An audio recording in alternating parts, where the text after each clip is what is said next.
Hi there, and welcome to another episode here on Bustthenet. Yes, these are the Diaries of the Case, and we've got one more match left in the season. We've secured our promotion spot with a chance to top the table if we can win our last match, and assuming Colchester and Bristol don't do anything uh, but lose. Hopefully, Colchester loses. If they draw, then we'll have to score 7 goals, so I reckon.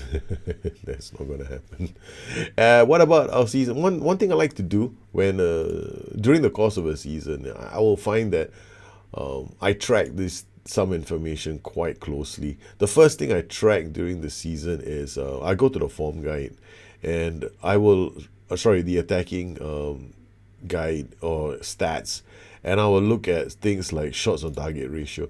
Now, my goal is to make sure this is very high. So 46% is pretty good. But the thing is, I got 46% shots on target ratio compared to just 177 shots on goal.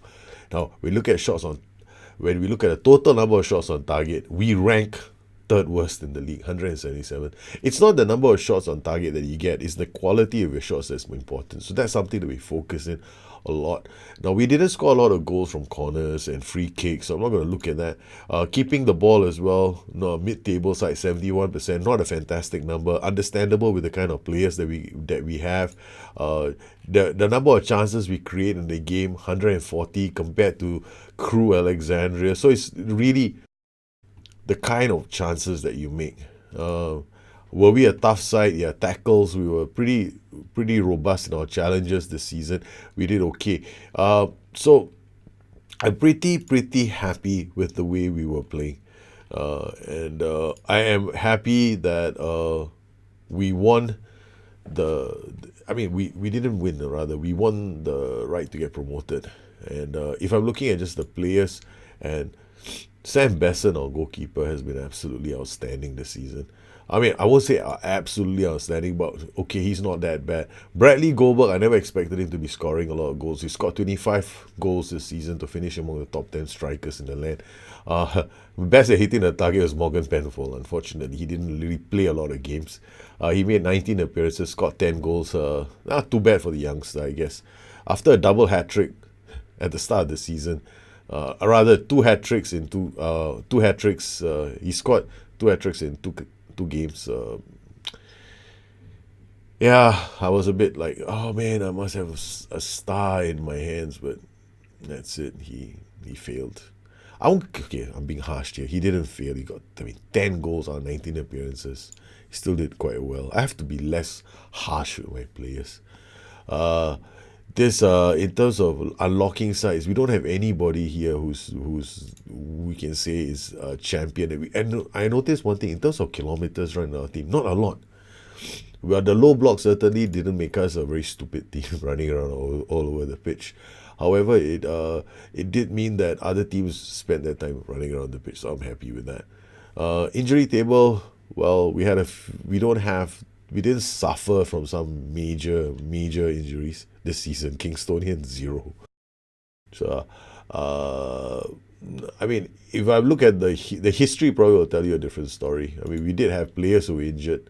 Season summary, some players are out for a while, like Michael Cox, 6 weeks for Bayless. Joe Hanks out for 5 weeks. I remember this. When Joe Hanks was injured, we went through a bad spell. When Derry was injured, we went through a bad spell. The good news was that they got injured around the same time. So at least I didn't have to worry about it too much after that. So, but I'm just happy. Here we are. We've lost 8 games this season, and now we play Wrexham in our last game of the season, and it's gotta be a cracker.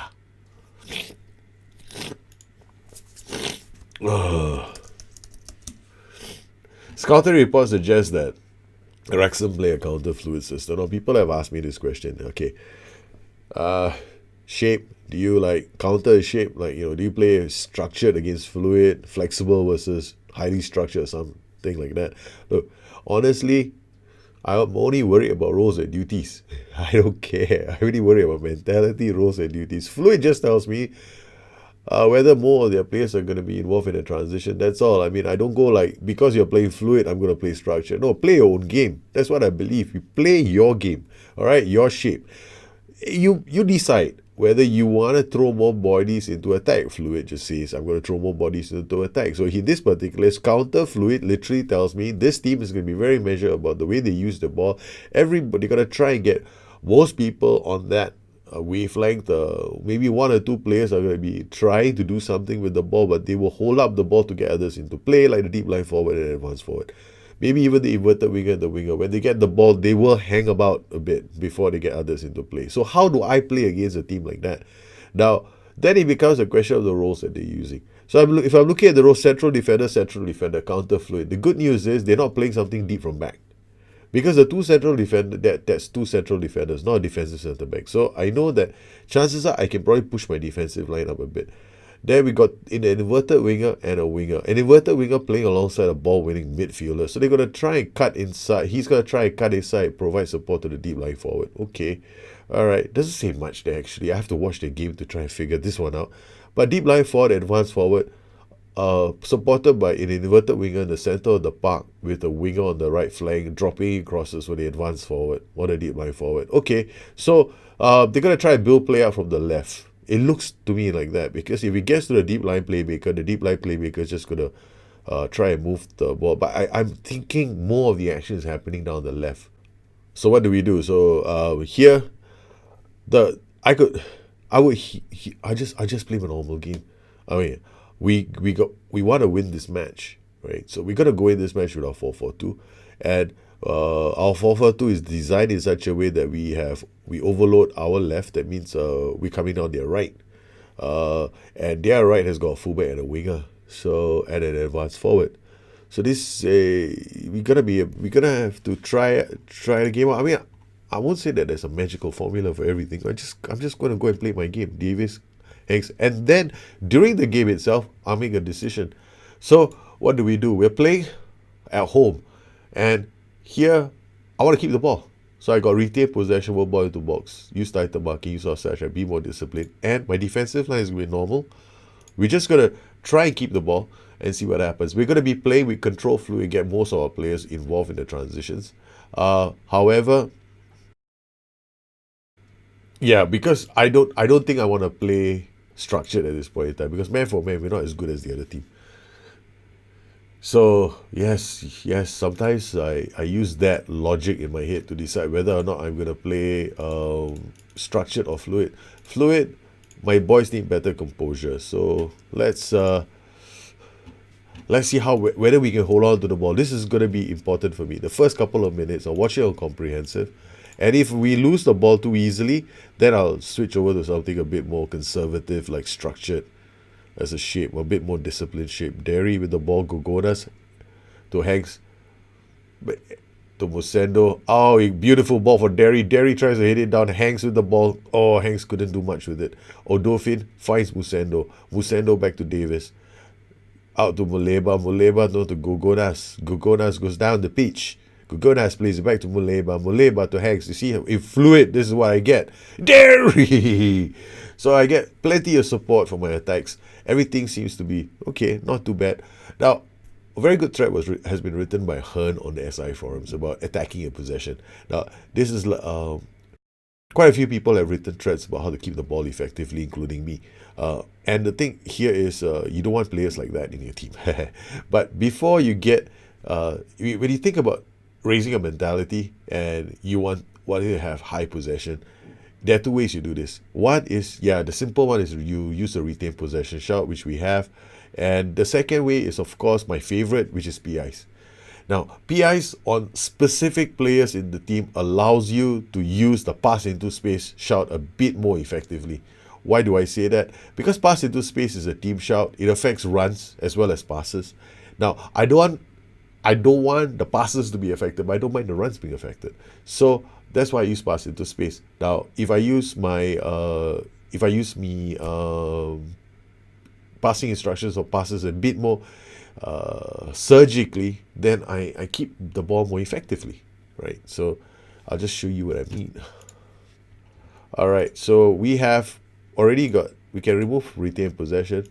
He's got to get more risky passes on and direct. He's got direct and more risky passes. He's got few risky. He's got few risky. So let's go, boys.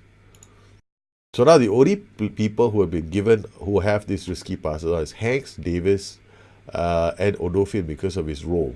Feruz to Donahue. Donahue holds the ball up now. Fluid. 1, 2, 3. I'm looking at the danger. If this is going to be a hell of a pass if he pulls it off. Yeah, it's a superb pass to Litchfield. Litchfield. Oh, it hits the woodwork. Oh, King's Colchester leading. So whether we win or not, I don't think it's going to make much of a difference unless Colchester fail to register all 3 points. Litchfield. Okay, now I'm going to take a chance. We're going to go pass into space. And I'm going to go structured. Why have I gone structured and pass into space? Well, firstly, the attacking duties are going to be a bit more willing to take risks. Structured, the gaps will be a bit more extreme. Not that extreme though, but there'll be a bit more. And then pass into space is a shout to tell players, hey, look for the guy in space. And for some of these players who have the role that says, who suggests they might be running to space, well, those guys will run into space. Yeah, yes! Kingstonian scored against Wrexham. 1-0. You gotta love it when plans like this come into play. Look at this. All right, where was the pass into space? There we go. Hangs to Goldberg, and he gets ready to play the pass into space. What a through ball from. Okay, guys, thank you very much for the pass into space. We now go back out of pass into space. We now come back and start playing on flexible. And we drop back down to flexible. We might as well drop our wrist down to standard. And now everybody, listen, we've taken the lead. Let's not lose it. Davis with the ball. That pass into space is still up there. You can see Walker with the corner. Derry clears the danger. Feruz goes to pick up the pieces. Plays it back to Conlon. Now to Burgess. Yeah, I did play my 4-3-1-2 in case you're wondering. I wanted to go crazy, right? Yeah, those bad results you see were down to me playing my 4-3-1-2. Because I wanted to play the 4-3-1-2. I was so desperate. I was like, oh, please, I need to play my favorite tactic. Then, yeah, guess what? We aren't good enough to play the damn tactic, so we started losing. I mean, that game against Colchester was a very good example, 4-3. Oh, what a header. Last certain goal. Yeah, think about me and my set pieces. I don't really look at my players to see whether it's the right guy playing there. I mean, ideally you should. If you are trying to score from set pieces or defend from set pieces, you really, really want to make sure that the right players, like for example, okay, if you got a great player who's got great throw-ins, right? And then you look at your throw-in set pieces, you find your central defenders are defending. I mean, why don't you send a great header forward? Because you've got a great throw-in taker, so that's one thing you can do.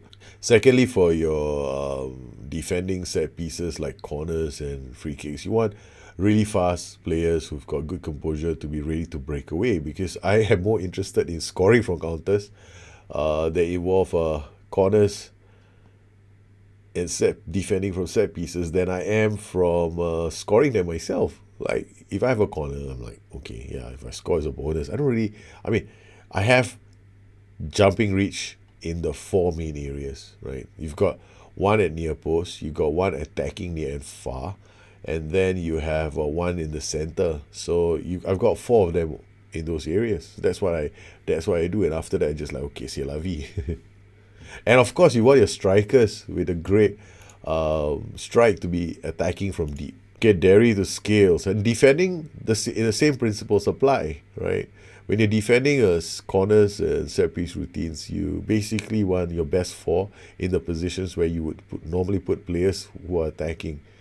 So you put them there, and yes, far post, near post. Okay, between the 2 posts, which one is more important? I'm always of the opinion that the far post is more important when you take a corner, because the far post is the one that gets usually, if you find teams scoring close. Most of my balls have been saved at the far post. So if you want to sacrifice one post, I go with the far. We retain possession. Now, retain possession is a bit of a dangerous shout in a sense, because anytime you want to play like short passing, your players better have first touch and composure. So I'm very nervous about using the shot with Kingstonian, especially when I got play out of defense as well. So notice this. Now I'm gonna go play out of defense. We're gonna try and hold the ball down, hold the ball, and work the ball across the field. Ruggero Musendo says 6.5. Yes, there's a part of me that says take him off. Musendo to Hanks to Goldberg. Goldberg brings the ball up, plays a short simple pass to Hanks. Hanks to Derry. Derry inside the box, it's 2! Oh, yes! Wrexham feel the heat from the K's. Oh, this is beautiful football. Goldberg to Hanks. Hanks, simple pass to Derry. Derry, touche. See, so I'm playing retain possession, yet we are scoring goals like that, which are all like through passes and slightly risky. It's because I've chosen only Hanks and Davis to do shit like that. So it's really simple. So I'm very happy with the way we are playing, and we keep this up. We might finally have a success story to talk about, because it took me a while to get here. A really long time. I mean, this is by far the most challenging League 2 save I've ever had. Yeah. Where I actually questioned myself and started doing things. Oh no, 2-1. We better not get a bloody set piece, idiots. They score from a freaking set piece. Come on, boys. We only got a few more minutes. Yes, this was the season I doubted myself the most. Okay. Ruggero Musendo, Solomon Sambu. Come on. Who's at the back? O'Neill or Dauphin will take him off and bring on Garnett. Couple of minutes left. There's not much time. Scales. It's enough. Kingstonian have beaten Wrexham at home. This has been happening the whole season. I don't like Shane O'Sullivan. I got a problem with him. Shane O'Sullivan has predicted everyone to beat us. I got a thing for him right now, Seriously, dude. Give us, at least call it, once in a while. We like how the K's are playing. Analysis, team analysis. Here we go. Pass combinations for Kingstonian. Jonathan, Sam Besson and Govney again. This is quite common for us now. Goalkeeper to central defender. Then we got Jonathan Muleba, who's our right back, to our central midfielder. Joe Hanks and our central midfielder. This is cool. It just shows us that in terms of how our 4-4-2 was set up, so we played, I think we played okay this match. Shots, 3 long shots, 7. It's okay, boys. It will screw up our shot on our shots ratio this season. Shots on goal from Kingstonian, 2 from good positions, off target, 1, 2, 3. And then 1 save, not too bad. And then Wrexham, I love this. Well, they have 1 from there, so it's a good chance. Short save, Besson had a good game. He saved this one. But look at the number of shots that were out of range. So this season, right? So how we finish the season, I don't know. We'll have to find out soon enough. Have we won the title? Did we do enough? Man, Colchester managed to get a late winner. 4-3, finished Colchester, win the title. Kingstonian finished second. Well, we did okay, I guess, towards the end of the season. We managed to get the important win over Wrexham. It's okay, I guess. We won £10,000 for finishing second. Yes. Defensively, our strategy worked. So, players that I've been very impressed with this season. Okay, I'll just run through the players. Now, as far as our defenders are concerned, quite a few of them hardly ever got a look in. Shaquille Lashley, I brought him in, never had the guts to play him. I think I wanted him to be a DM. Michael Cox, for his namesake. That's all the real reason why we brought him in here. But now he's going to be moved to the under 18. Then we got Charlie Purdy. We're going to move into the under 18. Shaquille Ashley. We're going to move into the under 18. This guy's just not good enough. Manny Perry moved to the under 18s. Then we got Sam Page. He is actually the captain, so I'm not going to touch him. Now Manolis Galgonas has had a good season, so he's been with us since day one. This usually I end up using him, but now I'm using him more as a winger. So we're gonna have to look at his training and development, and I'm gonna start training him as a winger. So, but the problem with training him as a winger is he doesn't work on the important attributes for defending. So wing back on the right, he gets concentration and decisions. So we'll keep him training as a winger. Then the player that I thought would have a very good season, Joe Coveney, 6.91. He had a bad season. This is one player I got very worried about because he has bad games once in a while. I mean, like really bad games. So he dreads playing in big matches. He doesn't even dislike playing in big matches. He just hates playing in big matches. Lack of determination. Alright, so we know what the problem with Joe Coveney. The big matches, he went missing. So we definitely can't use him. In fact, next season he's gone because every single match is a big match. So Joe Coveney, c'est la vie. O'Neill, Odofin, coach report, lack of determination is his big issue. But overall though, I have him because he's strong in the box. Joe Coveney, I'll have to find 2 central defenders next season again. Addison Garnett, we brought him in. We thought he fit the bill. He's not too bad, but he's very inconsistent. And another one who doesn't play well in the big matches. So we've got to replace Coveney. I've got to look for another Odofin, Addison Garnett. So our biggest problem is central defense. We're going to have to address that next season. Without a shadow of a doubt, we need 2 strong central defenders. What about our fullbacks? Now, Christian Scales was asked to be an inverted wingback, and I was very pleased with his performances. One of the reasons why I thought he could play as a inverted wingback was because of his decisions. The only thing not going for him is his acceleration. So when it comes to training, we've been working on his quickness, and I don't really see him. He hasn't really improved very much. But come on, we don't even have a training facility. They're training in the mud. Okay, then we've got other players. Girdlestone hasn't played very badly, but once again, slow. Positioning is okay.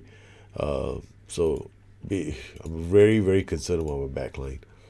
Rogare Mesendo started the season off okay. I thought it was a missing piece in our puzzle. However, there are times when his lack of determination doesn't help him. Ruggiero Musendo, again, if we look at the coach reports, another player who doesn't enjoy big matches. So Rogare Musendo as well, we got to worry about him. I can't hang on to him. Then we got Joe Hanks, who's performed really well this season.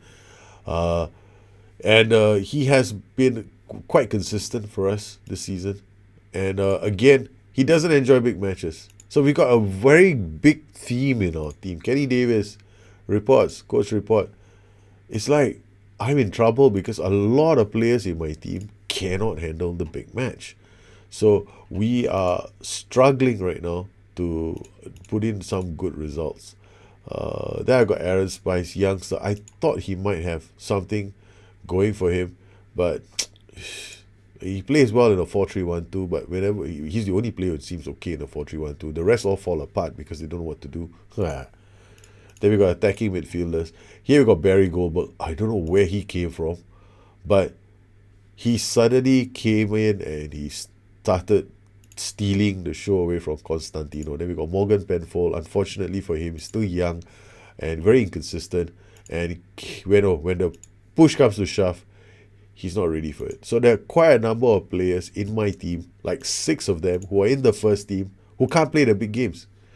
So we're going to have to do something about strengthening our squad. So come this season, I haven't even bothered to scout League One yet. But I know that we're going to have to go out there and find the players for them. Because I'm always subbing the same players off. Ruggiero Musendo, Joe Coveney.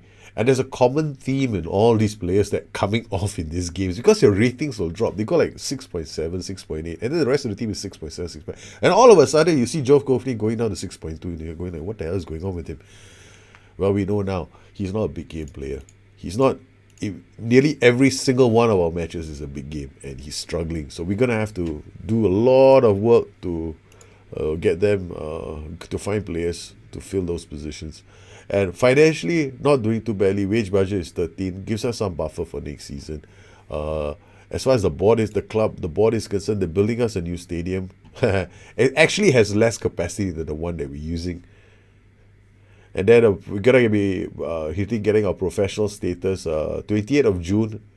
It's 6th of July. That means in 2 months' time we get our professional status. We're gonna have to renegotiate all the contracts, and then then I'm gonna make a. What the hell is going on? Professional status in progress, twice in progress. Oh, I'm totally confused.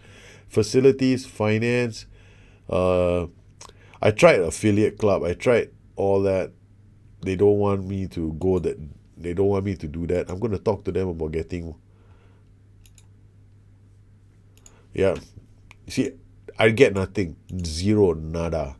So they don't give me anything in terms of coaches or money. So we've done okay.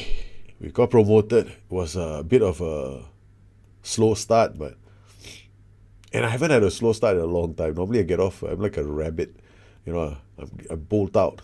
But this time around, we had a slow start. I'm very, very glad that we finally got promoted, even though we had a bit of a rocky run for twice this year. We had 2 bad patches. This is one mini bad patch we could afford to do.